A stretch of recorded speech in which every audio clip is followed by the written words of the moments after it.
Welcome back. It is Sunday, September 28th, and we are here for weekly tech deals. This week, we are focusing on Intel.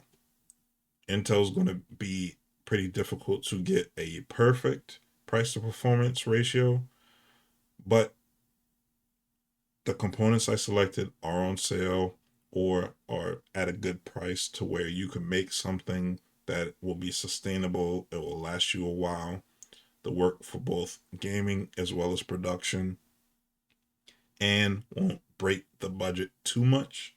So to start off, we're going to be focusing on Intel's average build.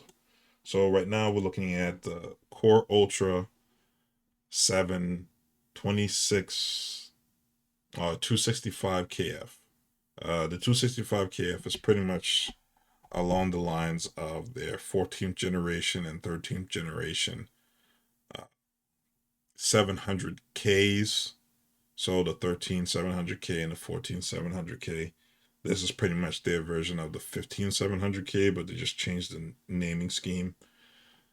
20 core CPU, so it's going to be 20 cores and 20 threads. So they're not really doing multi-threading or hyper-threading with these CPUs, and they also get pretty hot. So you're going to need a decent cooler with this. But either way, $283 versus what they list as $400, but it usually sells around $350 I've seen. So 283 versus 350, I will take that. The cooler I chose, another 360 all in one. This one by Corsair, all blacked out. I'm sticking with the blacked out design for everything, both the average and the budget, because it just makes sense. $89 versus 110. You can work with that. Going with the motherboard, it is not AM5. I'm still thinking AMD. It is a DDR5 board, LGA 1851. It's a micro ATX, so you can kind of work with more case sizes and case designs than the ones that I choose. But either way, it's a pretty decent board, integrated I/O plate, a lot of USBs, as well as built-in DisplayPort, HDMI, and USB 4, which takes a DisplayPort like audio and video signal, which is good, and built-in Wi-Fi. I believe it's 6E. I apologize, Wi-Fi 6E. So it's fine. It's definitely a good motherboard. B6, B860. Yeah, you won't have any problems with it. Storage didn't really change. If anything, it got a little bit cheaper, but not by much. 139.99, and now it's 69.19. So 34 instead of 33% discount on the 1 terabyte, and around the same for the 2 terabyte. The RAM, this fluctuates. The past couple of days, I've seen it go between $101 and $88. Right now, it is $94. Again, I've recorded this video multiple times. Regardless of the price point, this RAM is worth it. If you look at the ratings and you look at the how long this has been in circulation since DDR5 first started up, 6,000 megahertz. Just get it. It works. And it is performant. When it comes to the graphics cards, Nvidia is finally at MSRP. Some cards are below MSRP, but I like MSI, so I'm just sticking with the MSRP card. It is overclocked, 5070, 12 gigabyte. You can wait for the end of the year and try to go for one of the super cards, but seeing how long it took the regular rollout to come to MSRP pricing, I say stick with these. If anything, wait a little bit longer and they may drop a little bit more. They're not going to drop much, but they might drop to the 520 range, maybe the 510 range. I don't think it's going to go anywhere near under 500, but yeah, MSRP for 5070 is perfect. Price to performance ratio compared to AMD's 9070 XT you're better off getting this card, even though it has 12 gigabytes of VRAM. You'll be fine. Systems nowadays are pretty good when it comes to utilizing a RAM as like a swap disk, so you're fine. And a simple case, Corsair 4000D RS, love it. It's a modular PC case. You can kind of work with it, no issues. Pull parts out, add fan filters if you want. It works. Going to the budget build, it's not really budget, but it's budget for Intel to get something decent. So 14th gen core i5 14600K, it'll work. Now this one is the one with integrated graphics is unlocked, but it has integrated graphics. If it said KF, then you would have to have a graphics card. But at least with this one, if you want to forego the graphics card right now and wait for the new super cards or wait for one of the AMD cards to go to MSRP, you can do that. Otherwise, you'll be fine with that processor. Now, this cooler may be a little bit underpowered for if you're trying to do like overclocking of your CPU, but if you're not trying to overclock your CPU, you'll be fine with just using a basic cooler.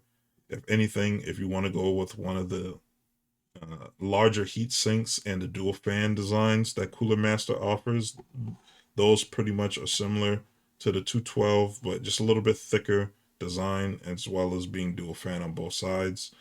They usually range between, let me get out of that, $50 to $60. You'll find something pretty decent. Some of them are even in the 30 to $40 range. So you'll be able to find something if you feel as though that won't fit the bill. But if you're not doing any overclocking or anything like that, not too much heat in the case itself, you'll be fine with that Hyper 212. Coming to the motherboard, this one's going to be a full ATX, not a micro ATX. So that way you can pretty much get PCIe slots if needed, uh, what have you. I just found this to be one of the cheaper boards. So hey, it's not ideal, especially if you're trying to go with one of the smaller builds because usually the smaller cases are cheaper. But I found a case that would be able to accommodate this motherboard no problem.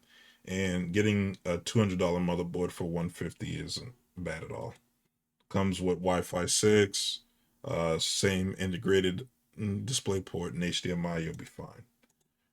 When it comes to the hard drive, similar to last week, you just get something that works with decent reviews. $55 for a 1 terabyte hard drive, especially an NVMe drive with decent speed. Can't really do too much. You're on PCIe 4, so you can't really utilize the newer drives anyway, so you just stick with something that works.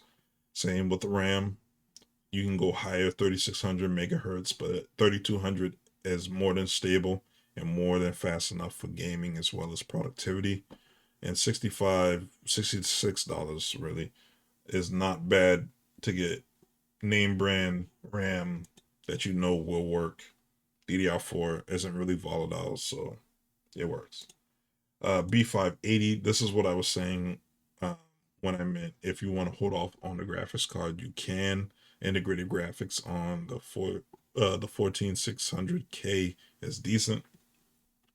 The B580 is obviously a step up, 12 gigabytes of RAM.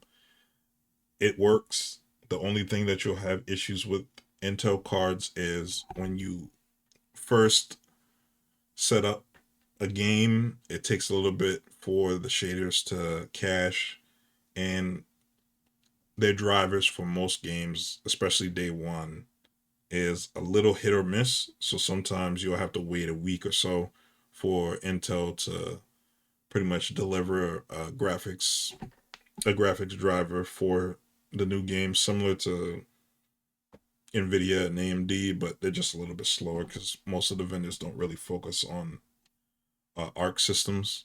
But still a solid graphics card, 1080p, perfect, 1440p, hit or miss if you're not playing anything like indie level.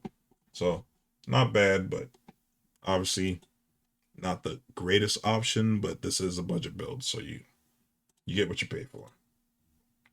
And finally, a simple case, $63.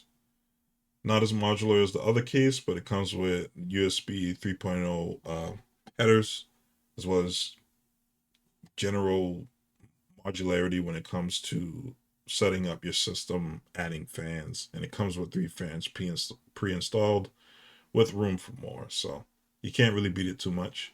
But other than that, I am done making this video. If you enjoyed it, give it a thumbs up.